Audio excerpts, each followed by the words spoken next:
So I did a double honours degree in physics and maths from Maynooth University, and then I went to Cork, where I went to the NMRC, which is now Tyndall Institute, and I did a master's in microelectronics. And this microelectronics itself has a lot of space applications, and with the knowledge I had, I was able to get to apply for the undergraduate traineeship in ESA, which is a very good program, very open to all Irish students or master's students, and gives a lot of opportunities with ESA. So I applied for that and I got it and was accepted, and I spent 1 year as a young graduate with ESA.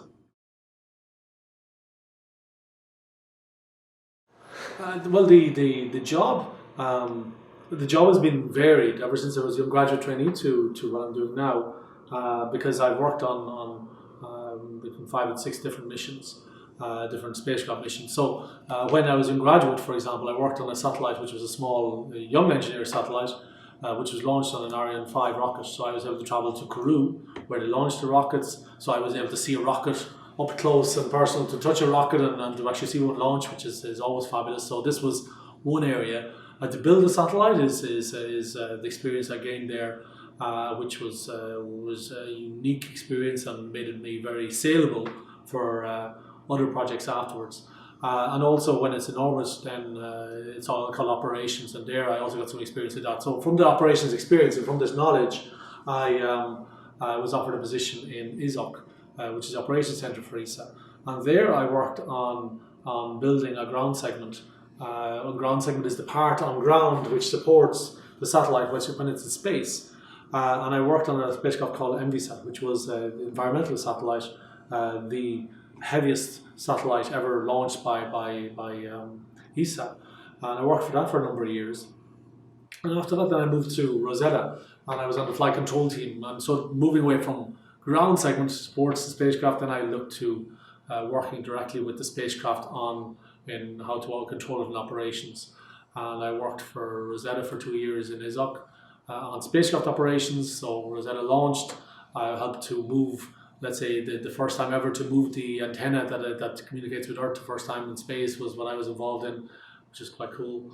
And then after that I moved to Spain, and from there I worked on Integral, which is a gamma ray telescope, and I was working at the Science Operations Centre there, bringing it down. Moved then to Herschel, an infrared satellite.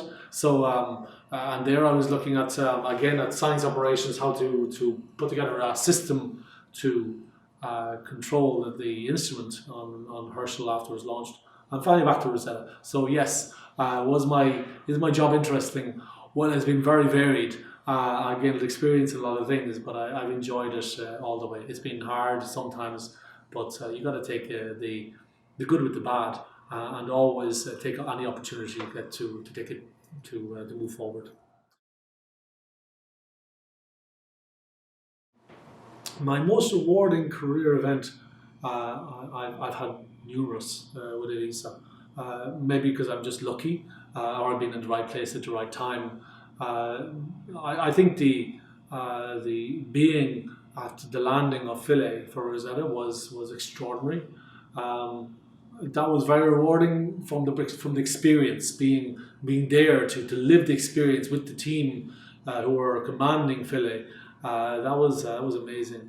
But rewarding personally, I think, was when I led the team to search for Philae when it was lost on the surface, and and because of my work, we managed to get the famous picture of Philae on the surface. That's because of my analysis actually to do that. That was for me probably one of the most rewarding I've had from my career.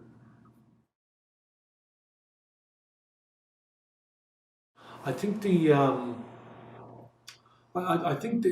reality, when you want to work in the space field, it's a very it's a very varied skill set you need.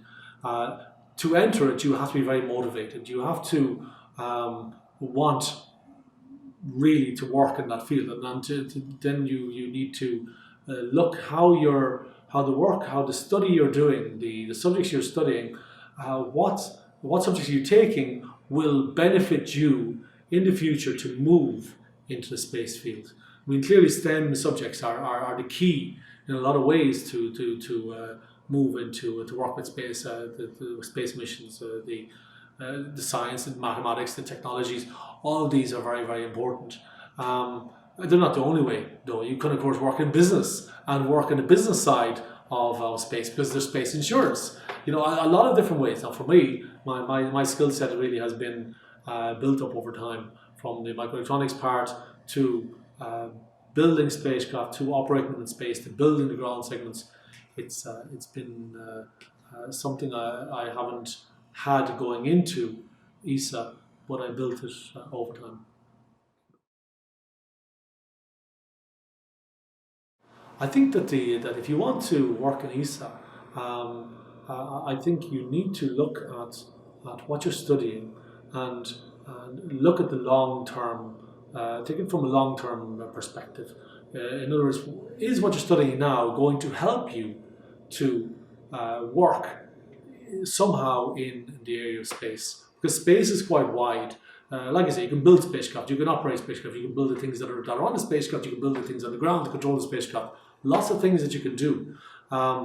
You just really have to identify an area which you would like to work in, and then try to focus your career on this. Now, if you're already studying and you find that you're doing a subject which you don't think is relevant, this is not. Don't be dismayed. Don't be worried, because it's often a stepping stone to entering to do another course that will support you. Because in general, university, in my opinion, teaches you to learn. It teaches you how to learn, what the best way of doing things, and it's this knowledge which is key for the next steps when you finish university, and the next choices you have to make in order to move towards a career you want to take. Frankly, I mean, as a child, I drew rockets, but then a lot of people draw rockets. I really did not imagine ever when I was a child that I'd be working in the space field. I never would have imagined it, and I think that to have found when I was in my 20s that the career I was following did in fact